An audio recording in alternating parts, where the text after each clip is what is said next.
안녕하십니까, 이관용 건축사입니다. 온라인 강의 8번째 수업을 시작하도록 하겠습니다. 이번 시간에는 건축 관계자의 설계자를 중심으로 해서 공부해보는 시간을 가져보도록 하겠습니다. 자, 그러면은 강의를 시작하도록 하겠습니다.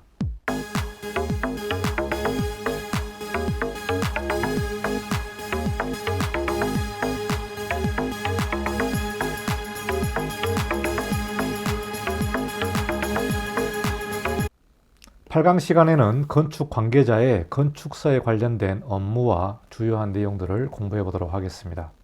지난 7강 시간에 방화창호 입법에 관련된 내용을 좀 전달했는데요. 법이 하나 입법이 되려면 국토교통부에서 그 법에 대한 규제 영향을 분석하게 되어 있습니다.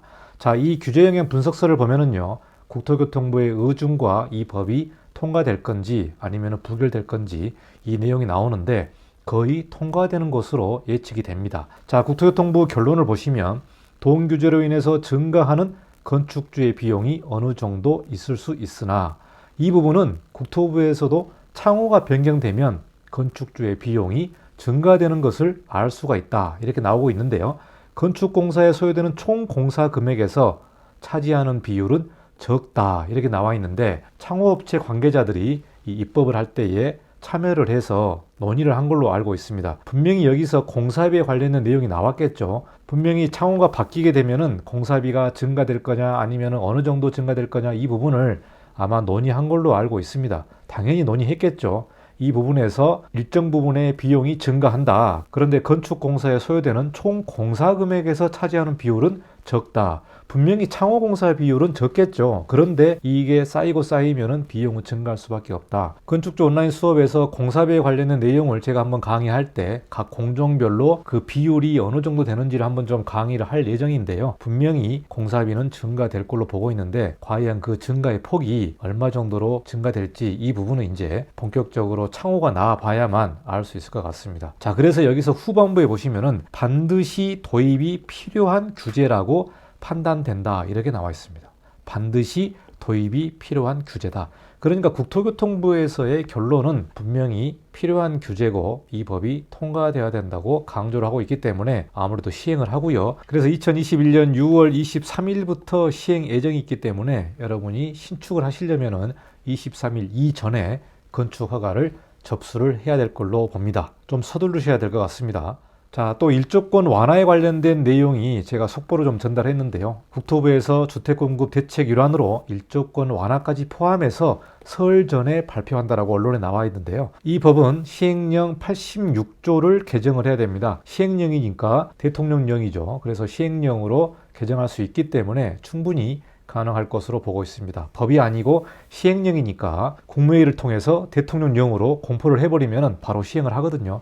그래서 이 부분도 우리가 좀 살펴봐야 될 것 같고요. 그래서 여러분이 신축 계획이 있는 분들은 일조권 개정될 때까지 기다려야 되느냐, 또 일조권 개정될 때까지 기다리게 되면은 방화창호를 설치를 해야 되기 때문에 어쨌든 뭐 둘 다 만족할 수는 없습니다만은 일조권 개정되는 부분이 조금 더 영향력이 클 것 같습니다. 여러분이 잘 판단해 보시고 신축에 대한 시기를 결정하시면 좋을 것 같습니다. 그래서 2021년도는 상당히 격동해가 되지 않을까 생각을 합니다. 여러 가지 법령들이 개정되고 있고 또 가장 파급력이 큰 일조권 문제가 있기 때문에 이게 만약에 개정이 된다면 소규모 건축에서는 상당한 파급이 있지 않을까 그렇게 예상을 하고 있습니다.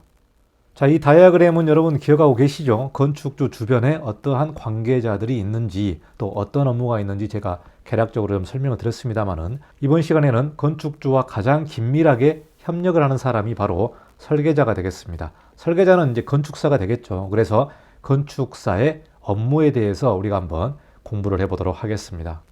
자, 건축 관계자별 업무에 설계자 중에 건축사가 있는데요. 사실 건축사는 건축주와 가장 긴밀하게 또 업무를 진행하는 사람이 건축사입니다. 그래서 건축사가 설계부터 나중에 준공까지 끝까지 업무를 관여하기 때문에 건축사의 위치가 상당히 중요하게 되겠습니다. 그러니까 간단하게 얘기하면은 집을 지을 때, 즉 공사를 하는 사람들은 시공자고 이 공사 전까지 계획을 세우고 설계하는 사람은 바로 건축사이기 때문에 건축사와 시공자를 잘 만나야 업무를 깔끔하게 처리할 수 있을 것 같습니다. 그래서 건축사부터 꼬이게 되면은 여러분이 집 짓는데 상당히 어려움을 겪을 수가 있습니다. 온라인 수업을 듣고 계시는 분 중에 집을 짓고 있는 분이 계시는데요. 이분도 건축사를 만나서 설계를 했는데 설계 기간이 너무나 길어지는 그러한 상황이 있어서 상당히 좀 애로점이 있었다고 좀 댓글을 남겨두셨는데, 자, 건축주 여러분이 처음으로 만나는 사람이 이 건축사가 돼야 됩니다. 건축사가 아니고 부동산 공인 중개사를 만나서 일을 한다든지 또 시공자가 설계 업무까지 한다고 여러분에게 그렇게 하면 안 됩니다. 건축사를 여러분이 직접 만나서 설계 업무를 해야 됩니다. 그래서 이 부분은 뭐 차근차근 제가 강의를 하겠습니다만은 이번 시간에는 건축사의 업무에 대해서 한번 좀 간략하게 설명해 보겠습니다. 자, 협력업체의 업무를 총괄한다. 건축 설계는 건축사 외에 다양한 협력업체들이 참여를 하게 됩니다. 자, 이 협력업체들의 업무를 총괄하는 사람이 바로 건축사가 되겠습니다. 자, 그리고 디자인인데요. 디자인이 매우 중요하죠. 최근에는 디자인의 중요성을 알고 있는 건축주분들이 상당히 많아져서 또 건축주분들이 매우 젊어졌거든요. 그래서 디자인의 중요성을 상당히 좀 챙기는 것 같습니다.